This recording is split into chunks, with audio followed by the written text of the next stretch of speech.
Hello, hello.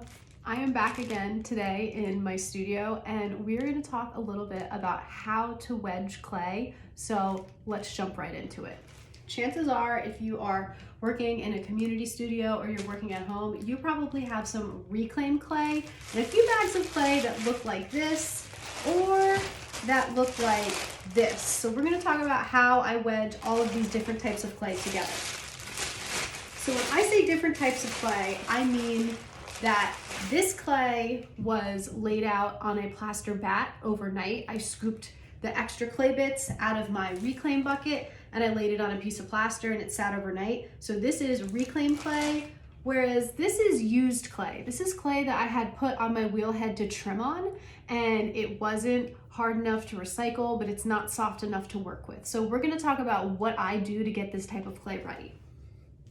So the first thing I'm gonna do is just rip this up into smaller pieces. And this reclaimed clay is a little bit softer, whereas this clay that I worked with on my wheel is a little bit stiffer. So we're gonna call the softer clay icing and we're gonna call this harder clay cake. And here's what I do to get them ready. I take the clay and I push it down with the heel of my hand and I make a really nice thin layer, and then I just plop that right in front of me and I get ready to put a little bit of icing on that cake. So same thing, I'm pushing down with the heel of my hand.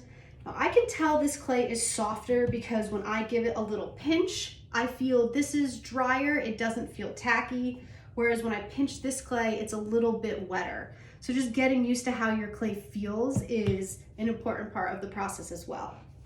So coming back again, I'm pushing down on this stiffer piece of clay, stacking it on top of my icing. That stiffer clay is a piece of cake. And now I'm gonna come in with some softer clay, the clay that I call my icing, and just continue to build that stack until I have a nice layer of clay going. Standing while you do this is really important because it just naturally lets you push your upper body strength into the clay, which is really important because clay takes a lot of energy to move. So you wanna make sure that you're using your body weight efficiently. So speaking of our body, when we are getting ready to wedge clay, we want to have a stance as if you were going to throw a baseball. So it's hard to see from here, but I put my left foot forward and I put my right foot back. I'm placing the heels of my hand on my clay and I'm preparing to pick the clay up with my fingertips. So here's what this wedging movement looks like.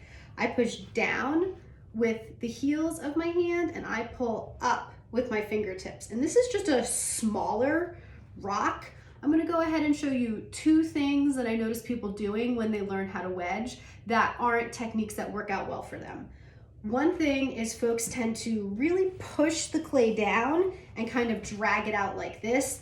This is an exaggerated look and that's not really what you're going for. A second thing that people tend to do is they push too long again and then they take the clay and they fold it on top of itself, which is actually creating an extra air pocket in there, and that's not something you want. The purpose of wedging your clay is actually to remove the air bubbles and align the clay particles. So here is the right way to do it. You want to push down like a little 20% rock and then pick up with your fingertips just like this. And if you can get over your clay a little bit using your upper body strength naturally to move the material, that is going to make things just a little bit easier. So wedging your clay will align the clay particles and it's going to help you get your clay to a workable consistency. About 25 times is a good amount of times to do this kneading motion when you're first starting.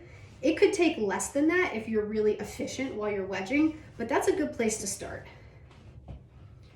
So this was wedging using the ram's head method.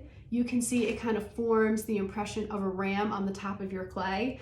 And after you wedge 25 times, you know that this is going to be about ready to work with. So I hope this video on how to wedge clay was helpful. If you have a question about how to wedge clay, leave me a comment in the comment section below and I will make sure to comment back with an answer. Thanks for being here.